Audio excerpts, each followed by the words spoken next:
안녕하십니까. 반갑습니다. 저는 서대문구 홍은동에 위치한 대한불교조계종 현성정사 주지 소임을 맡고 있는 본현 스님이라고 합니다. 반갑습니다. 자, 오늘 제가 여러분들께 드릴 말씀은 곧 있으면 2025년도 수능이 본격적으로 이제 시작되는 것 같습니다. 매년마다 수능에 있어서 많이들 힘들고 고민하고 고통스럽고 또 어떤 사람들은 기대를 하기도 하고 어떤 분들은 또 처음이 아닌 두 번째로 또 재수를 해서 이번이 또 간절한 분도 있을 수도 있습니다. 그것을 스님이 군법사를 다녔던 시절에 젊은 불자분들의 자녀들하고 많은 접할 기회가 있었는데요. 그때마다 너무너무 간절해 보이는 그 눈빛과 그런 상황들이 많이 안타깝고 도움을 많이 좀 주고 싶었던 기억이 있습니다. 그래서 오늘 여러분들께 전해드릴 말씀은 법문이라기보다는 여러분들께 현실적으로 실생활에 도움이 될 수 있는 그런 내용들을 오늘 전하고자 합니다. 한 2008년도에 저기 강원도 월정사였어요. 강원도 월정사 저기 정멸보궁이라고 혹시 아시나요?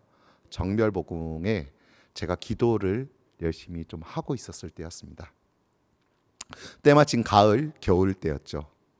가을 겨울 때였는데 그때 난다긴다 하시는 우리 노보살님들이 어마어마하게 왔었어요. 어마어마하게. 근데 문제는 그 정멸보궁이 정말 조그맣니다. 몇 명 못 들어가요. 몇 명 못 들어가는데 2시 반부터 새벽 2시 반부터 스님이 키를 열고 그때는 전기도 안 들어왔었어요. 키를 열고 기도 들어갈 때까지 뒤에서 우리 노보살님들이 젊은 보살님들도 아닙니다. 노보살님들이 그렇게 뒤에서 추운데도 다 대기하고 그렇게 지극정성으로 손주들을 위해서 기도를 했던 그때가 기억이 납니다. 그렇게 기도를 하던 와중인데 우연찮게 한 노보살님이 스님에게 문의를 해왔어요. 그때가 바로 수능 이틀인가 3일 전이었던 것 같아요. 이틀 3일 전이었는데 스님한테 문의를 해와서 우리 손주 녀석이 이번엔 꼭 붙어야 된다고 스님 어떻게 붙을 수 있는 방법 좀 알려달라고 저한테 얘기를 하더라고요. 내가 점쟁이도 아니고 그걸 어떻게 알겠냐 하고 제가 얘기를 했습니다. 그랬더니 스님이라면 뭔가를 해줄 것 같다고 너무 그렇게 지푸라기라도 잡는 심정으로 저에게 그렇게 의지를 해왔길래 그러면 봅시다 하고 그 손주에게 전화를 했습니다. 그 친구한테 전화를 했더니 이 전화를 하기 전에 먼저 사정을 얘기해 주면 이 친구가 사수죄였어요. 사수. 근데 이 사수를 왜 하느냐? 아버지가 의사 선생님이셨어요. 근데 병원을 갖고 계셨어요. 독자예요. 어떻게 해야 돼요? 의대를 가야 되는 거예요. 의대를 가서 합격을 해야만이 아버지 이 병원을 인수를 받아갖고 승계를 해야 되는 거죠. 그런 입장이었습니다. 그래서 의대를 가려고 공부를 못하는 친구가 아니었어요. 의대를 가려고 사수를 하고 있던 중이었습니다. 지방대도 좋다. 어디도 좋다. 무조건 의대만 가다오. 근데 가만히 얘기를 들어보니 할머니가 엄마 역할을 좀 하고 있었던 겁니다. 어렸을 때부터 친엄마가 없어서. 그래서 스님이 이제 그 친구하고 전화 통화라도 했습니다. 지푸라기 잡는 심정으로 어떻게 하겠습니까? 전화라도 통화를 했더니 그 친구를 딱 전화를 받는 순간 그 친구의 목소리가 많이 떨렸습니다. 네, 스님 하면서 이 친구는 지금 상당히 심이 약한 상태구나라는 걸 스님은 좀 알게 되었죠. 그래서 그 친구에게 그 짧은 시간에 뭐라도 전달해주고 싶어서 스님이 갖고 있던 염주를 누구누구야 할머니가 가면 그 염주를 전해주면 그 염주는 스님이 차고 있던 거야. 그것을 시험 볼 때 꼭 차고 가렴이라고 얘기했습니다. 그리고 또 뭐뭐뭐가 있는데 그것을 할머니한테서 전해받으면 가방에다 꼭 쥐고 가렴. 스님이 왜 그런 얘기를 했었을까요? 그 친구는 전화 통화를 하자마자 심적으로 너무너무 불안한 상태였거든요. 일단 제일 중요한 게 그 심리를 안정시키는 게 우선이겠다라고 스님은 바로 급처방이 필요한 상황이었습니다. 그래서 염주하고 필요한 부분들을 노보살님한테 전해주고 그 다음에 그 친구에게 짧은 시간이나마 명상, 호흡 명상을 스님이 전달해 줬습니다. 힘들고 만약에 시험을 보다가 만약에 힘들고 어떤 상황이 되면 스님이 시키는 대로 잠깐 1분이라도, 우리 수험생들 1분이란 시간은 어마어마한 시간이죠. 시험 볼 때. 근데 그 1분이라는 시간을 투자를 해서 이렇게 호흡법을 전화로 이제 알려줬습니다. 스님이. 그렇게 알려주고 케어를 해주고 노보살님께 염주와 소정의 호신이 되는 그런 의미들을 담아서 전해줬습니다. 그리고 나서 이제 수능 당일이 되었어요. 스님은 그걸 까먹었어요. 그러고 나서 잘 받겠거니 하고 까먹었는데 오후 한 5시인가 한 6시가 됐어요. 근데 전화가 온 거예요. 그 노보살님 전화번호로 전화가 온 거예요. 아, 시험을 어떻게 받겠구나 하고 전화를 네 여보세요 했더니 노보살님이 아니라 그 친구가 전화를 한 거예요. 스님 이러는 거예요. 근데 그 목소리부터 딱 이거 괜찮겠구나 느꼈죠. 스님 저 누군데요? 이런 거예요. 그래 시험 잘 봤니? 라고 얘기하니까 그 친구가 얘기를 합니다. 뭐라고 얘기하냐면 스님 제가 수학 시간에, 여러분들 아시죠? 의대는 수학을 3개, 4개 이상 틀리면 다른 걸 아무리 잘 봐도 4개 이상 틀리면 의대를 못 간답니다. 지금은 모르겠어요. 그때 당시에 그런 얘기를 제가 전해 들었거든요. 그러면서 그 친구가 얘기를 하는 거예요. 스님 제가 그때 수학 시간에 할머니가 시키는 대로 모르는 거 빼고 아는 것만 열심히 풀고 남는 시간에 모르는 걸 풀어라 라고 시키는 대로 했는데요. 10분이 남았는데 10문제가 남았더래요. 그래가지고 너무 당황해서 그 순간 화가 나더래요. 화가 나서 그냥 그 시험장을 뛰쳐나가려고 했답니다. 근데 그 뛰쳐나가려고 했는데 갑자기 스님 생각이 났답니다. 그리고 스님이 얘기했던 그 호흡법이 생각이 나서 지푸라기 진짜 그 잡는 심정으로 저한테 얘기해요. 제가요 1분을 투자했어요. 스님 1분을 이러더라고요. 그 1분을 투자해서 그 자리에 앉아서 스님이 시킨 대로 호흡 명상을 했답니다. 그 시험 시간에. 그리고 나서 그 나머지 문제를 다 풀었답니다. 그리고 3문제밖에 안 틀렸대요. 전부 다 통틀어서. 그 친구 결국은 어떻게 됐을까요? 대학교는 제가 얘기할 수 있습니다. 사실이니까. 고대 의대 갔습니다. 박수 쳐주셔야죠. 진짜 고대 의대 갔어요. 네. 그리고 나서 너무너무 잘 됐다 해서 나중에 이제 고대 의대 된 것도 소식을 들었죠. 그 친구가 그렇게 자랑을 하더라고요. 스님이 시킨 대로 제가 1분을 했더니 이렇게 됐습니다 하고 너무너무 잘 되니까 저도 너무 뿌듯하더라고요. 그래서 이제 수능도 끝났겠고 참 가벼운 마음으로 지냈는데 문제는 이제 두 번째 친구가 또 하나 생겼어요. 아까 말씀드렸던 중대사자암에 보궁에 난다긴다 하는 할머니들이 많이 모이신다 했죠. 근데 이 친구의 할머니는 강남 할머니고 또 한 분의 할머니는 성남 분인데 이분의 할머니의 자녀분은 또 고위직입니다. 이분의 그 손주는 워낙에 또 공부를 잘한다고 원체 그 자리에서 자랑을 많이 하셨어요. 자랑을 많이 하셔서 별로 그렇게 생각도 안 했는데 어느 날 갑자기 이분이 또 중대사자암으로 찾아왔습니다. 찾아와가지고 스님에게 갑자기 다짜고짜 앉아보라는 겁니다. 알고 봤더니 그 친구가 시험을 망친 거예요. 수능 시험을. 근데 이제 문제는 그때 그 할머니가 이 할머니에게 얘기를 해준 거예요. 우리 손주가 이래 갖고 스님이 얘기해줘서 잘 됐다. 그 소문을 듣고 또 찾아왔습니다. 그래서 저보고 당신 손주도 대학교를 합격시켜 달라 얘기가 나온 거예요. 이미 수능은 망친 상태인데, 그럼 그때 당시는 뭐가 있었냐면 바로 지금 논술이 있었습니다. 논술을 봐야 되는데 집안의 자존심상 큰 대학교는 가야 되겠고 꼭 해달라고 그래서 결국은 그 성화에 못 이겨서 스님이 어디까지 갔냐면 마침 휴가가 있어서 그 집까지 갔습니다. 그 집까지 갔더니 아니나 다를까 그 할머니도 엄청 기가 세 보였는데요. 그 며느리도 엄청 기가 세 보이더라고요. 그리고 나서 그 친구를 주인공인 그 친구를 만났습니다. 만났는데 너무 왜소하고 호리호리한데 딱 얼굴을 보는 순간 스님이 느꼈어요. 아, 이 친구는 문제가 없겠구나. 그럼 뭐가 문제인가? 알고 봤더니 용호상박이었어요. 우리 할머니하고 며느리의 싸움이 어마어마하게 기가 셌습니다. 그리고 이 친구가 수능을 망치게 된 경위도 어머니가 수능 당일 아침에 영양제를 많이 먹여갖고 그게 탈이 나가지고 시험을 망치게 된 거예요. 참 그 친구한테는 억울한 일이겠죠. 그래서 스님이 해법을 그 자리에서 얘기해 줬습니다. 자, 논술을 보는 날짜가 언제냐? 언제 어느 학교 언제가 어느 학교 언제입니다. 보니까 통상 한 딱 20일 정도가 걸리더라고요. 그래서 스님이 20일 동안 엄마는 집에 들어오지 마. 할머니는 절에 가서 기도해라. 제가 그렇게 처방을 내렸습니다. 그리고 나서 그 친구를 부르고 따로 방에서 어때?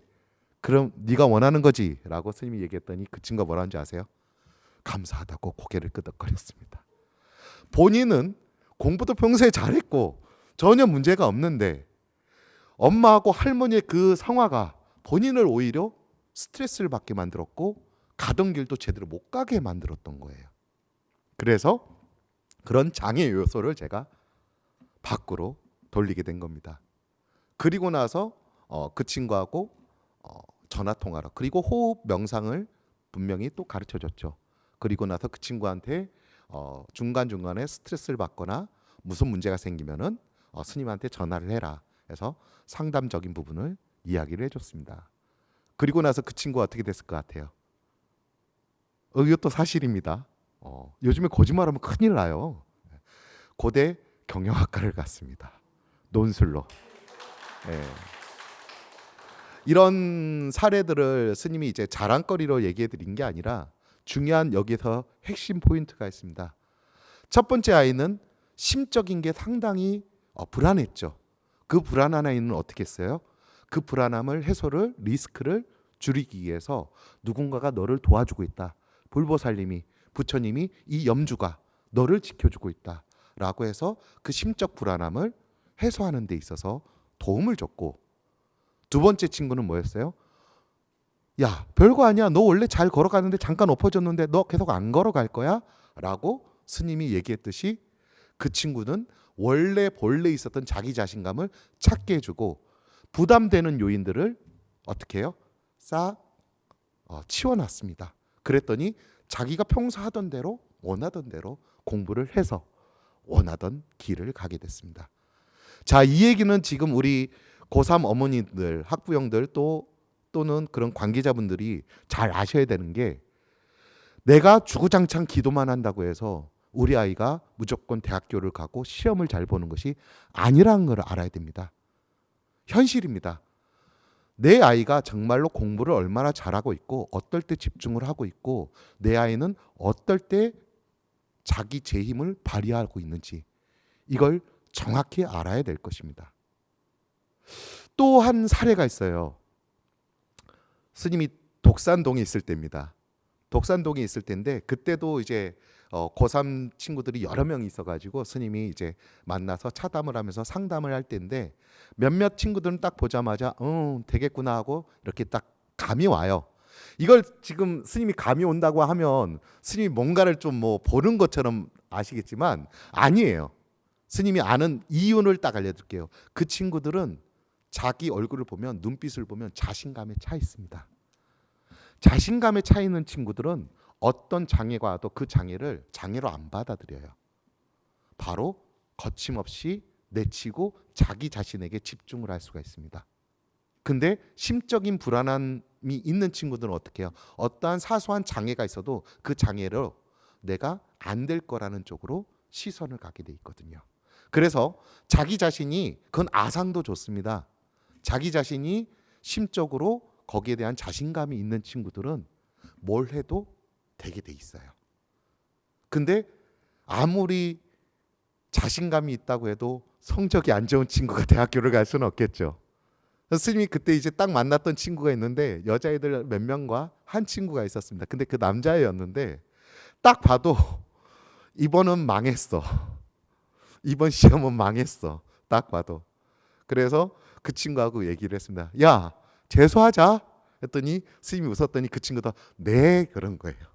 옆에 있던 엄마는 아이고 하고 있었습니다. 어쩔 수 없어요. 지금 성적으로는 안 돼. 그거 어떡할 거야. 근데 그런 친구에게 스님이 전략을 내놨습니다. 이번에는 재수를 하되 재수할 때까지 네가 좋아하는 목록이 과목이 뭔지 너는 그걸 찾아내라. 너는 진정으로 뭘 하고 싶은지 그걸 찾아내라. 라고 얘기했습니다. 그리고 냉정하게 또 얘기했습니다. 그리고 네가 그걸 찾아내도 네가 인서울의 대학교를 갈 수 있을 거란 생각은 하지 마라. 대신에 네가 좋아하는 과를 꼭 찾아라. 재수했습니다. 그리고 나서 재수하고 당신이 그 친구가 좋아하는 과를 찾아서 재수 때 지방대를 갔습니다. 그리고 나서 어떻게 됐을까요? 스님이 주문을 했죠. 편입을 준비해라. 바로 한양대학교로 바로 편입을 했습니다. 그리고 지금 석사학위까지 다 받고 대학원까지 다 졸업했습니다. 그렇게 전략을 짰습니다. 지금 당장 안 되는데 엄마가 바라는 대로 우리 아들은 무조건 스카이를 가야 된다고 그 되지도 않는 고집 부리면 오히려 어떻게 돼요? 자녀에게 화가 생기는 겁니다. 그래서 그 친구는 어떻게 돼요? 결국은 대학원까지 다 마쳐서 지금 취업하는데 뭐 전혀 무리가 없는 걸로 스님이 알고 있습니다. 그렇게 해서 이뤄낸 방법이 있었죠. 또 하나 친구가 있었어요. 그 친구는 아버지가 공무원이에요. 그러니까 딸이 그걸 보면서 아버지가 하는 공무원에 대한 너무 자부심이 많았어요. 그래서 그 딸도 공무원을 하고 싶어 했습니다. 근데 엄마가 너무 욕심이 있었던 거예요. 적당한 대학교를 가도 괜찮을 것 같다. 왜? 적당한 대학교를 가면서 공무원 시험을 그때 당시에 보면 되니까. 근데 엄마가 욕심이 너무너무 많으셨어요. 그래서 학교를 좀 상위 클래스로 가고 싶어서. 왜? 주변에 다른 친구들은 다 상위 클래스 가니까 상위 클래스에 늦게 아이를 유도를 했습니다. 결국 어떻게 됐냐면 그 친구 삼수까지 했어요. 그냥 인서울에 적당한 대학교를 가도 충분한 실력이었던 애인데 과욕이 불러서 애가 나중에는 요즘 말로 멘붕이 와가지고 동생하고 같이 똑같이 입학을 했습니다. 자, 이게 뭘까요? 아까도 스님이 얘기했듯이 내 아이는 어느 정도의 실력을 갖고 있는가? 내 아이는 무엇을 원하고 있는가? 내 아이가 지금 할 수 있는 것은 어느 정도인가? 이걸 분명히 우리 부모님들은 객관적으로 알아야 됩니다. 근데 이것을 객관적으로 파악 안 하고 조금이라도 잘하고 있으면 우리 애 천재인가 봐. 우리 애 분명히 스카이 대학교 갈 수 있어. 라고 너무 큰 기대심으로 우리 아이들한테 부담을 주기 시작하죠. 이 눈빛 아시죠? 우리 아이야? 그래? 하면서 이 눈빛으로 넌 잘할 거야. 잘할 수 있어. 그치? 그것이 결국은 어떤 걸 만듭니까? 아이들한테 부작용, 엄청나게 크나큰 부작용을 작용하죠. 이 부분에 대해서 스님이 정말 얘기해 주고 싶은 게 스님은 지금 현성전사 주지소임을 맡기도 하고 있지만 스님은 도선사 포교국장 소임도 동시에 갖고 있어요. 그러면서 지금 뭘 해요? 대학생 전법단 지도법사를 지금 하고 있습니다. 스님이 어디 대학생 전법단 지도법사를 하고 있냐면 서울과학기술대학교입니다. 공릉에 있는 서울과학기술대학교 아이들한테 지금 불교를 매주마다 가르쳐주고 지금 방학 시즌인데 개학하면 계속 하고 있는데 그 친구들을 보면서 스님이 느낀 게 있습니다. 요즘 유행인가 봐요. 대학생들 사이에서. 한 학기는 꼭 휴학합니다. 알고 계시나요? 필수예요. 왜 필수인 것 같으세요? 무조건 인서울 대학교 브랜드만 부모님들이 원하니까 본인들이 무슨 과를 좋아했는지를 모르는 거예요. 어느 대학교에 무슨 과를 가면 잘 될 것이라는 그런 희망 고문으로 기대심으로만 대학교를 갔더니 그 과가 마침 정작 나하고는 안 맞는 거예요. 그래서 이 과를 다니다가 휴학을 하고 다시 재수를 해야 되느냐 아니면 전과를 내느냐 인생에 대한 고민을 하는 친구들이 너무나도 많았습니다. 작년에부터 해갖고 스님이 이 전법단 애들을 가르치는데도 그 휴학생만 저희 불교에 가르치는 우리 40명 50명 되는 아이 중에 7, 8명이 휴학을 했어요. 엄청난 비율인 겁니다. 그건 뭐예요? 과를 내가 과연 대학교를 가서도 내가 즐길 수 있고 내가 학문 탐구를 할 수 있고 내 미래에 맞게끔 적용되어 있는 그 과를 잡아야 되는데 무조건 인서울에 어느 대학교 클래스는 돼야 된다.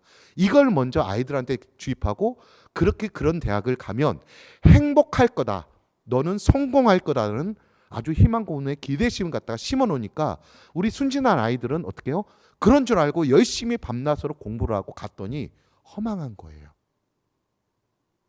이게 아닌데 요즘 소위 말하는 멘붕이 온 거예요, 아이들이.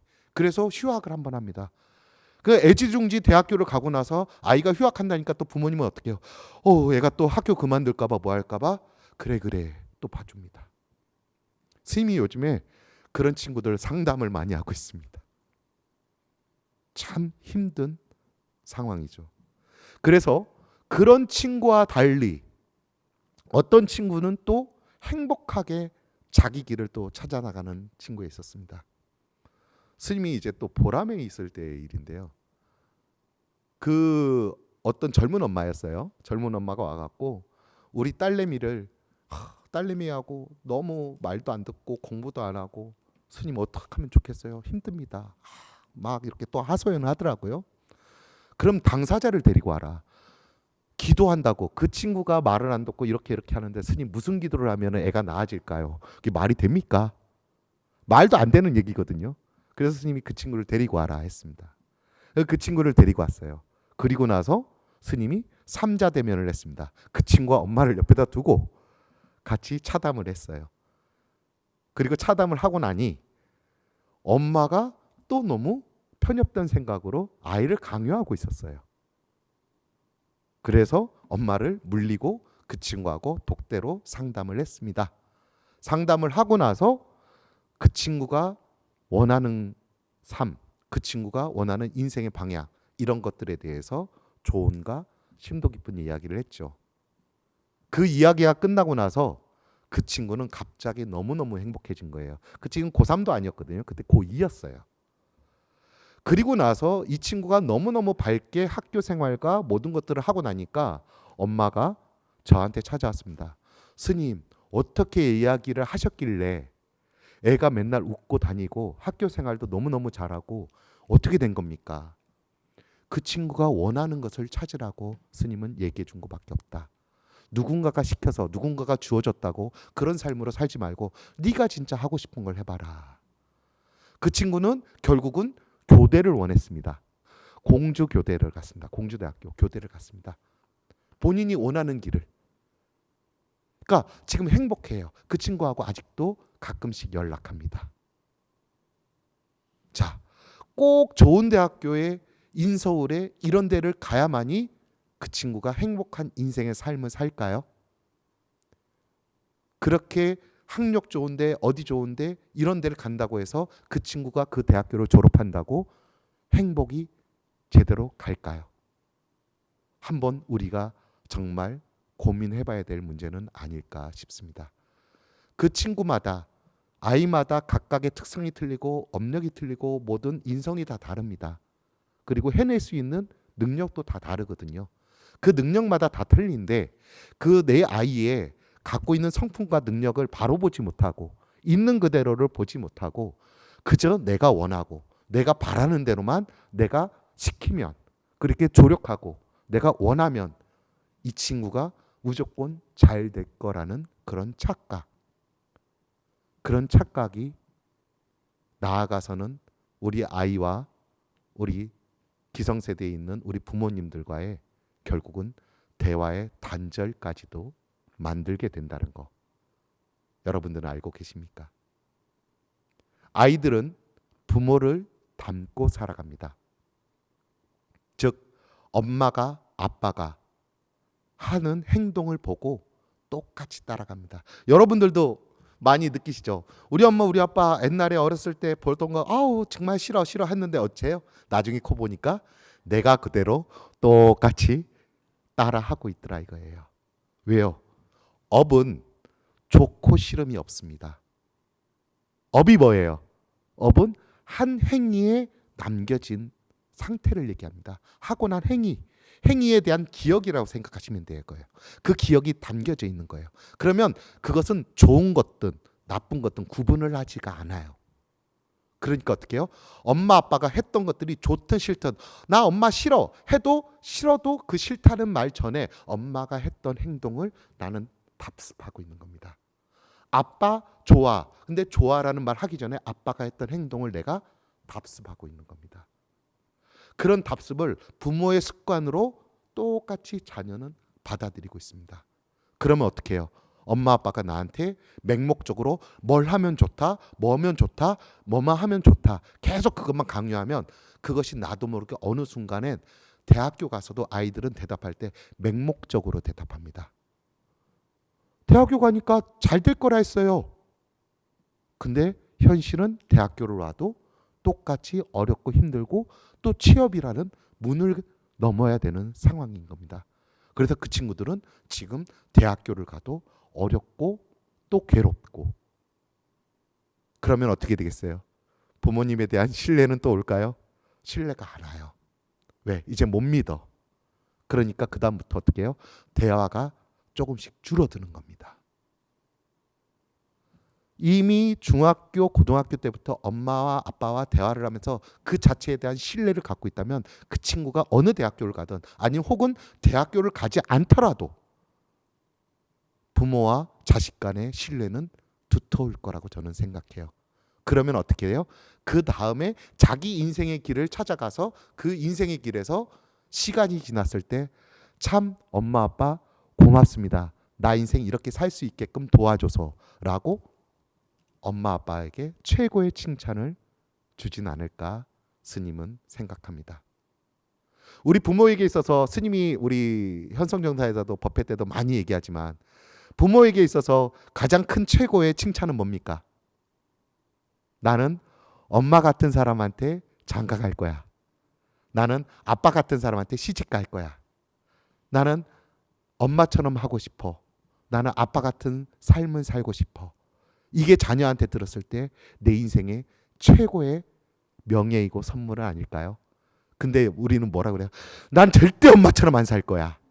난 아빠 같은 사람 만나기 싫어. 인생 다시 되짚어 봐야 됩니다. 되짚어 봐야 돼요. 그만큼 우리 아이들은 우리 부모님들의 거울입니다. 지금 입시 100일 남았는데요. 공부하는 습관이나 아이의 마음 상태나 이것들을 체크만 하면 돼요. 공부를 지금도 더 100일 동안 더 많이 뭔가를 외우려고 하고 더 많은 것을 더 습득시키려고 하고 그러지 마세요. 그런다고 해서 그것이 아이에게 100% 들어가는 건 아닙니다. 이건 스님이 10몇 년 동안 아이들을 이때까지 케어했던 경험의 바탕으로입니다. 지금까지 100일 동안은 지금까지 아이는 충분히 고등학교 1학년, 2학년, 3학년 동안 열심히 공부해 왔습니다. 그것을 맑고 내가 어떻게 뭔가를 하고 있는지를 정리하는 시간을 갖게 해줘야 됩니다. 자, 바람이 불고 폭풍우가 오고 그럴 때는 호수에 물이 바닥이 보일까요? 안 보일까요? 여기에 물이 차 있어요. 근데 막 바람이 불고 뭐하고 하면 여기 있는 게 물이 제대로 보일까요? 안 보이겠죠. 그럼 언제 때 보일까요? 고요하고 맑을 때 밑에 있던 자갈돌이 잘 보이겠죠. 이게 뭐예요? 결국은 우리 지금 아이들한테 제일 필요한 건 뭐냐면 더 많이 채우고 습득하는 게 중요한 게 아니라 지금 내가 이때까지 배워왔던 그 학습을 명확하게 정리하는 시간이 제일 중요한 겁니다. 그러니 충분히 더 자고 우리가 잠도 잘 잤을 때 그 하루가 맑고 개운해지죠. 근데 우리가 언제 어떨 때 힘들어해요? 잠 못 잘 때. 그렇죠. 그러면 아이들한테 지금 고3 수험생 할 때 제일 필요한 건 뭐예요? 충분한 수면이에요. 근데 우리는 어떻게 해요? 야, 4시간도 부족해. 3시간만 자고 공부해. 너네 때는 충분히 공부할 수 있는 시간이야. 그거 정말 잘못된 습관입니다. 충분하게 숙면을 취하게 해주고 맑은 상태에서 내가 이때까지 충분히 공부해왔던 역량만큼을 제대로 발휘하는 게 지금은 제일 중요한 시기인 겁니다. 그걸 발휘하게 해주려면 우리 부모님은 첫 번째로 뭘 해야 돼요? 과도한 기대심을 버려야 됩니다. 첫 번째, 내 아이에게 지금부터는 과도한 기대심을 버리고 우리 아이가 지금부터 공부를 해왔던 습득해왔던 내용을 최대한 10분 발휘할 수 있게끔 컨디션을 조절해 주는 게 가장 중요한 시기입니다. 아이들 습관 중에 스님이 하나를 얘기해 드릴게요. 아이들 습관 중에 아이들하고 얘기하다 보면 제일 느끼는 겁니다. 공부를 반에서 1, 2등 하는 친구들 보세요. 공부를 반에서 1, 2등 하는 친구들은요. 놀고 다 놀고요. 저녁에도 따로 공부 잘 안 합니다. 생각보다. 우리가 볼 때는 천재라서 그런 것 같죠? 아니에요. 그 친구들은 수업 시간에 눈에 레이저가 나가요. 수업 시간에 완전 초집중을 합니다. 옆에서 누가 건들면요. 승질을 낼 정도로 초집중을 합니다. 근데 공부를 하면서 열심히 책상에 있으면서도 공부는 열심히 하는데 책상에는 한 열 몇 시간 있는데 성적이 안 나온 친구는 뭐 하는 줄 아세요? 공부하면서 이번 시험 잘 볼 수 있을까? 이번에 어떡하지? 이번에 시험 떨어지면 엄마한테 혼날 텐데. 이 걱정 고민을 하면서 공부를 하고 있으니까요. 이걸 보면서 걱정 고민을 같이 하고 있는 거예요. 그래서 이 공부하고 있는 것이 아이의 눈에 명확하게 안 들어오는 겁니다. 그래서 스님이 지금 첫 번째로 해야 될 게 뭐라고요? 기대심을 갖고 있으면 안 된다는 거예요. 아이를 쳐다보면서 어때요? 우리 딸, 우리 아들 하면서 이렇게 쳐다보죠. 그 순간 그 표정이 뭐예요? 잘할 수 있지? 하고 있는 기대심이에요. 그 기대심. 스님 저는 아이한테 아무 말도 안 해요. 아무 말도 안 하고 부담 절대 안 줍니다라는 고3 엄마가 엄청 많았거든요. 거짓말이에요. 왠지 아세요? 다 표정을 해요. 믿는다 이 표정입니다. 이 표정 보는 순간 아이는 이미 부담을 갖고 있어요. 이미 부담을 갖고 있고 이미 스트레스를 받고 있습니다. 그럼 아이한테 기대를 주지 않고 가장 보여줄 수 있는 건 나는 나의 삶을 살 테니까 너는 너의 삶을 살아라 라고 엄마가 아빠가 자신이 처한 상황을 충실하게 해나가는 모습을 보여주세요. 그러면 나는 내 거를 하게 되겠습니다. 근데 내가 하고 있는 내 일을 자꾸 엄마 아빠가 계속 관여가 들어가니까 이건 내 일이 아닌 거예요. 우리 집안 일이고 우리 전체의 일이 돼버린 거예요. 그러니까 아이는 그 안에서 계속 스트레스를 받고 계속 마음에 짐을 갖고 가게 됩니다. 그 짐이 있는 상태에서 그 고민이 있는 상태에서 시험 공부를 한다 한들 아까처럼 뭐예요? 계속 고민과 함께 공부를 하고 있기 때문에 이 공부는 명확하게 다가오지가 않는다는 겁니다. 그래서 스님이 아까도 얘기했듯이 어떻게 해요? 공부 잘하는 애들, 이번에 대학교 붙을 애들은 딱 보면 이미 걱정이 없어요. 자기가 잘났거든. 자기가 잘하거든. 근데 정말 반에서 1등, 2등 한다고 해서 잘하는 게 아니라 10몇 등 해도 나는 내 목표가 이미 잡혔거든. 어느 대학교에 어느 과에 나 저거 하고 싶거든. 그 목표가 잡힌 친구는 그 목표만큼만 내가 부담 없이 열심히 하고 있습니다. 그렇기 때문에 그 학교와 그 과를 붙을 수 있는 거예요.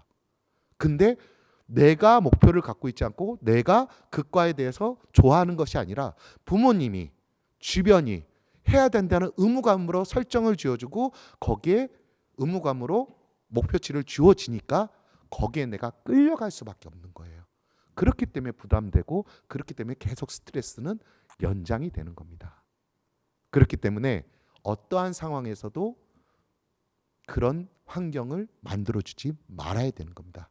그러니 100일 동안 우리 부모님들이 지금 열심히 기도들을 하고 계신다면 그 기도하는 모습에서 나는 내 기도를 할 테니 너는 네 공부를 네가 알아서 해라 라고 엄마하고 아이가 각자 할 일을 하는 걸로 가야 됩니다.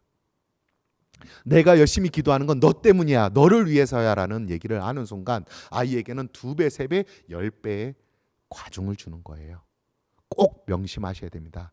지금 여러분들이 기도하는 이유는 정말 아이에게 도움이 되기보다는 나의 그 불안한 마음을, 나도 힘든 마음을 해소하고 내가 조금이라도 지혜롭고 있는 그대로를 볼 수 있는 힘으로, 그리고 냉정하게 볼 수 있는 힘을 가져야만이 내 아이에게 조금이라도 진짜 실질적인 도움을 준다는 거, 그걸 정말 아셔야 됩니다. 그렇지 않고 거기에 대한 열심히 빌면서 기대심을 갖고 있으면 그 기대심은, 그 마음의 얼굴은 계속 전달이 될 거예요. 그러면 아이는 수능 보는 당일까지도 기대심에 부담에 얹고 수능을 보게 될 것입니다. 여러분들 왜 살까요? 우리 사는 목적에 있어서는 행복을 원하죠. 우리 행복하게 살려고 살잖아요. 우리 불행하게 살려고 사는 거 아니잖아요. 고통스럽게 살려고 사는 거 아니잖아요. 그럼 행복은 뭘까요? 지금 현재 있는 그대로를 만족하고 감사할 줄 아는 마음에서 행복은 시작되는 겁니다. 적의 행복이 있어서 달려간다고 적에 오면 또 다른 행복을 위해서 또 달려가는 것밖에 안 되는 거예요. 근데 지금 이 순간에 내가 달려갈 수 있는다는 그 자체만으로도 내가 감사하고 행복을 느낀다면 가는 길마다 행복이 나한테는 다가오겠죠. 결국 뭐예요? 아이들이 지금 열심히 시험 공부를 하고 수험생을 할 수 있다라는 거, 열심히 공부를 할 수 있다라는 것만으로도 고맙게 여겨주셔야 되는 겁니다. 사고를 치고 아니면은 또 어떤 사정에 의해서 시험도 못 보고 공부도 못하고 환경이 처하지 못한 그런 사람들도 있습니다. 그렇지 않고 지금까지를 열심히 건강하게 무난하게 혹은 열심히라도 발심을 하고 있는 그 모습, 그 자체만으로도 아이에게 고맙다고 한번 해주세요. 지금 애들 수능 보고 있고 수능 보려고 열심히 시험 보려고 하는 애들한테 아들 잘할 수 있지, 딸 잘할 수 있지가 아니라 고마워, 지금까지 열심히 해준 것만으로도 고맙다, 감사하다. 그러니까 조금 더 편하게, 조금 더 마음쯤 내려놓고 네가 할 수 있는 거를 하는 대로만 열심히 해봐. 네가 할 수 있는 만큼만. 엄마가 너한테 좀 더 부담 안 주고 편안할 수 있게끔 엄마도 그런 편안한 얼굴로 기도를 열심히 할게. 우리 좀 더 이 시간들을 즐기고 감사한 시간으로 가져보자 라고 얘기를 해주셨으면 참 좋겠습니다. 지금을 내가 먼저 감사하고 고마운 마음으로 상대방을 대하면 그 상대방도 편안해지고, 마음이 좀 더 편안해지면 어떻게 돼요? 아까처럼 불안하고 부담된 마음이 아니라 고요해지니까 어느 순간부터 내가 이때까지 쌓았던 공부가 잘 보이기 시작합니다. 그 부담을 줄여주는 거. 지금 100일 기도 시험 보기 전까지 여러분들이 지금 해야 될 건 우리 아이들에게 부담감을 줄여주는 거. 고맙다. 부담감을 줄여주려면 어떻게 해야 된다는 거? 고맙다, 감사하다고 이야기해 주는 거. 그래서 조금 더 아이들한테 긴장감보다는 릴렉스한 마음을 만들어주는 환경, 집안 환경, 그것이 가장 아이들한테 필요한 일이 아닌가 싶습니다. 짧은 시간 안에 여러분들께 두서없이 얘기를 했습니다. 하지만 스님이 여러분들께 전하고 싶은 마음은 한자로 얘기하면 아이들에게 감사함과 편안함을 지금부터는 100일 동안 전해 주십시오. 그래야만이 아무리 편안하게 얘기를 해도 아이들은 지금 긴장되고 불안할 겁니다. 그러니까 그런 아이들을 편안하고 감사한 마음으로 감싸주는 시간을 100일을 가져보십시오. 분명 아이들이 불안하고 초조했던 그 마음들이 조금씩 완화되면서 조금이라도 학업에 분명 도움이 될 거라고 스님은 믿어 의심치 않습니다. 입시 기간 동안 많은 분들이 긴장되고 힘들 텐데 우리 그래도 시험 공부를 할 수 있고, 그리고 여러분들은 기도를 할 수 있다라는 그 자체만으로도 또 오늘 하루를 이렇게 무난하게 지낼 수 있다는 것만으로도 감사하다는 마음으로 오늘 부처님 전에 이런 법문을 마치도록 하겠습니다. 감사합니다.